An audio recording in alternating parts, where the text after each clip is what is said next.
está llegando ya también a esta redacción para hablar de lo que ha ocurrido el día de hoy en el Reino Unido, incluso del anuncio y el calendario del gobierno mexicano, la doctora Lori-Ann Jiménez Phoebe. Ella es doctora en Ciencias Médicas y jefa del Laboratorio de Genética Molecular en la Universidad Nacional Autónoma de México.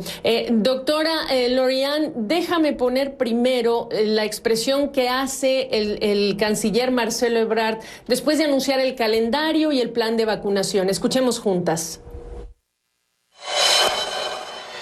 Dijo el presidente: estamos adelantándonos para ser de los primeros en contar con la vacuna, que se va a aplicar de manera universal, es decir, a todos. Es un derecho de todos los mexicanos, es para toda la población de manera gratuita. Así lo dijo el presidente López Obrador. Presidente, pues hoy, con el plan que nos acaban de presentar, pues estamos a vísperas de que esto sea una realidad. Misión cumplida. Doctora Lori-Ann, tu opinión. Qué barbaridad. Misión cumplida, dijo, ¿cierto? Misión cumplida. Bueno, creo que hay que recapitular de qué se trata el plan que tiene México. Esto no está cerca de ser una misión cumplida. De hecho, tal vez ni siquiera todavía es una misión, no se diga cumplida.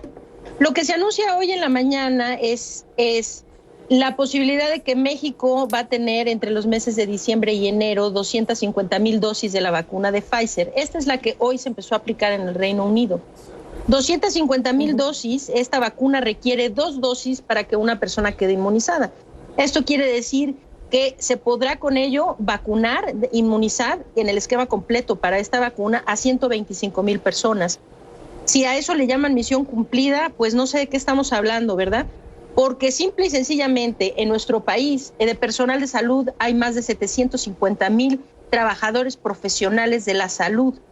Y entonces habría que preguntar entre los meses de diciembre y enero cómo van a seleccionar a los 125,000 que van a recibir la vacuna, que se supone que son ellos quienes van a recibir. Se está esquematizando lugares de aplicación en donde la Ciudad de México se van a vacunar a 107,500 personas y en el estado de Coahuila a 17,500. Y no hay una estrategia para vacunar gente en otras entidades de la República. Así que yo creo que esto es lejos de ser una misión cumplida. ¿Hay claridad en entender por qué Coahuila y en dónde y por qué se escogen los lugares que se escogen? ¿Es por un asunto de las características propias de esta vacuna que no aguanta si no está a muy baja temperatura? Para empezar. No queda claro por qué.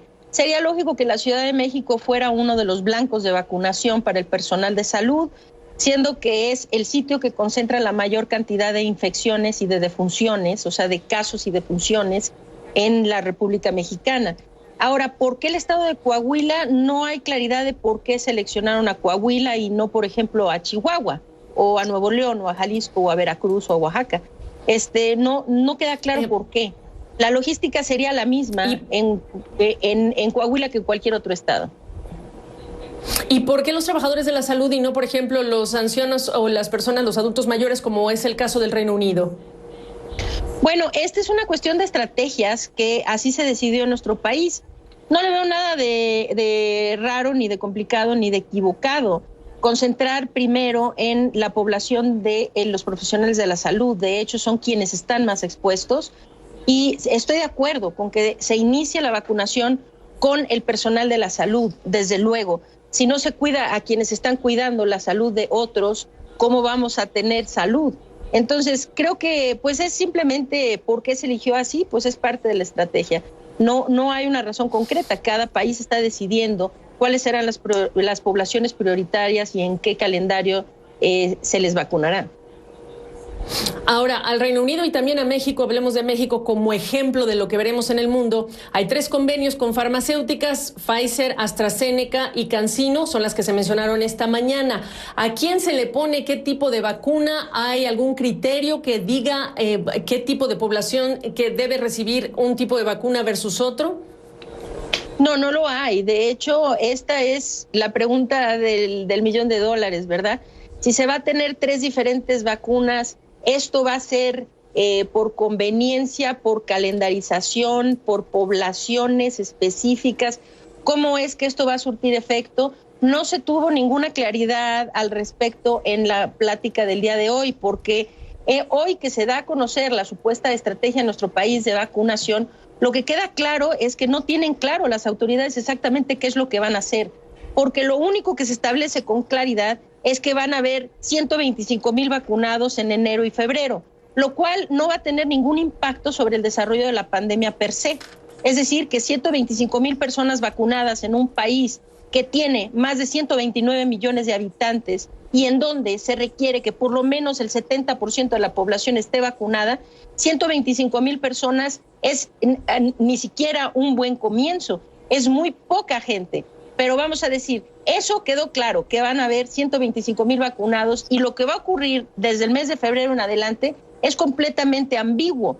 Es decir, que sí tienen un plan, como un calendario, diciendo que de febrero a abril se va a vacunar al resto del personal de la salud. Pero si en primera etapa van a ser 125,000 y se tiene una población como de 750,000, quiere decir que queda 500,000 todavía de personas por vacunar. No es que sea una proporción menor la que resta, ¿no? Me queda un minuto, qué barbaridad. ¿Qué datos falta conocer sobre la vacuna? Yo tengo una pregunta también importante.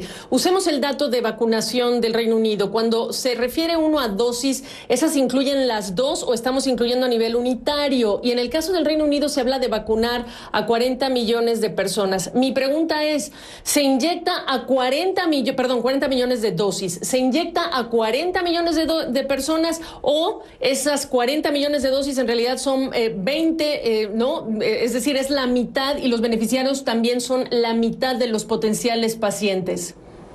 Sí, esta es una muy buena pregunta. De hecho, en nuestro país se hace la misma pregunta. Se van a tener en realidad 250,000 dosis de la vacuna de Pfizer aquí en México. En Reino Unido se habla de 40 millones de dosis de la vacuna. Quiere decir que cada persona requiere 2 dosis para estar vacunada. En nuestro país son 250,000, eso quiere decir 125,000 vacunados con las 2 dosis. Y ahora la pregunta es que entre la primera aplicación y la segunda aplicación tienen que transcurrir entre 3 y 4 semanas. Entonces, la pregunta es, ¿se vacunan a 250,000 personas y entonces se dejan pasar esas 3 o 4 semanas? ¿Se traen otras 250,000 vacunas para poner la segunda dosis a las personas que se vacunaron de primera, o se vacuna a 125,000 y se guardan esas vacunas 3 o 4 semanas para hacer la aplicación completa? Y esto es un tema de gran discusión, porque lo que sucede aquí es que si no reciben la segunda dosis quienes recibieron la primera, la efectividad de la vacuna disminuye radicalmente. Es decir, que una vacuna que tiene una efectividad por arriba del 90%, esta efectividad cae más o menos alrededor del 50% si solo se recibe una dosis. Entonces, depende. Si aquí en México se puede asegurar, y no parece ser el caso, porque se dice que vamos a tener 250,000 dosis entre diciembre y enero, y después se habla de otra tanda de vacunas a partir de febrero, pero quiere decir que no. Es decir, se van a aplicar a 125,000 personas, guardar las vacunas, aplicar a las mismas el resto de las dosis. Este será un tema de discusión. Si no se puede garantizar la segunda dosis, es mejor hacerlo a esos 125,000 primera. Bueno, pues cuando se piense en ese término, que nos expliquen bien y nos describan bien exactamente cuál es ese plan.